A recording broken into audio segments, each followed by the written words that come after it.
नमस्कार, आप देख रहे हैं दैनिक साथी हरियाणा। साथियों, रेवाड़ी शहर में राष्ट्रीय स्कूल की प्रॉपर्टी आईडी को लेकर चल रहे विवाद के बाद रेवाड़ी डीसी आईएएस अभिषेक मीणा ने बड़ा फैसला लिया है। डीसी के मुताबिक पूरे मामले की जांच के लिए एक कमेटी का गठन किया जा रहा है, वहीं प्रॉपर्टी आईडी को भी फ्रीज कराया जाएगा। उन्होंने कहा कि सबसे पहले टाइटल की जांच कराई जाएगी, क्योंकि मामला सीधे रेवेन्यू से जुड़ा हुआ है। बता दें कि इस प्रॉपर्टी आईडी को लेकर नगर परिषद के ईओ व एमई आमने सामने हैं। एमई अपनी रिपोर्ट में से नब की जमीन बता चुके हैं, वहीं कांग्रेस हो या शहर के अन्य लोग लगातार नगर परिषद अधिकारियों पर हमलावर हैं। आरोप है कि आखिर विवादित आईडी को क्यों डीफ्रीज किया गया।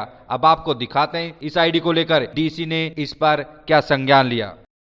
नगर परिषद का मसला एक सरकारी लैंड, नगर परिषद बताती है अपनी लैंड है वो, और विवाद चल रहा है, बावजूद उसके एक प्रॉपर्टी आईडी जारी कर दी जाती है। क्या जल्दबाजी थी इतनी प्रॉपर्टी आईडी जारी करने की? जब ये कल मेरे संज्ञान में एक विषय आया है और किन कागजों के आधार पे वो प्रॉपर्टी आईडी जारी हुई है, उन कागजों को भी स्टडी किया जाएगा। वो कागज कितने पुराने हैं, क्या उनकी चेन पूरी बन रही है नहीं बन रही, किसकी ओनरशिप है। इसको एक बार वंस इन वाइल में कमेटी, इसका मैंने निर्णय किया है कि कमेटी हम बनाएंगे और वंस इन वाइल इसको सेटल कर दिया जाए, क्योंकि ये समस्या मेरे हिसाब से 1 साल पहले भी आई थी। जी जी।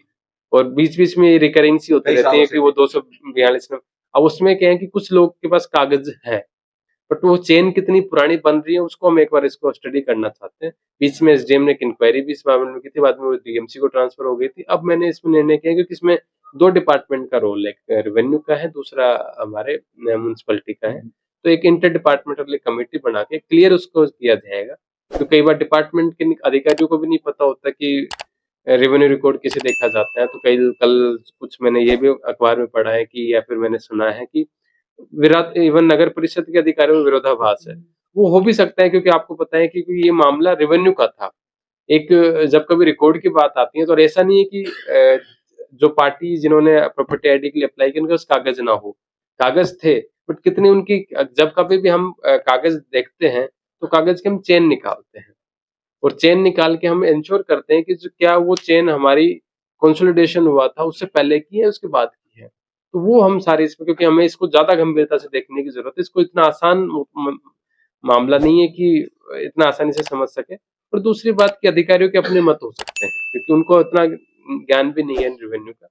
तो एक बार इसको दोबारा से कॉम्प्रिहेंसिवली दिखाया जाएगा और जो इसमें बेस्ट हो पाएगा वो करेंगे। तब तक वो फ्रीज की जाएगी जैसे कह सकते हैं, क्योंकि एनडीसी निकलवा सकते हैं तब तक तो लोग। उसको हम तब तक एक बार फ्रीज करवा देते हैं आपको।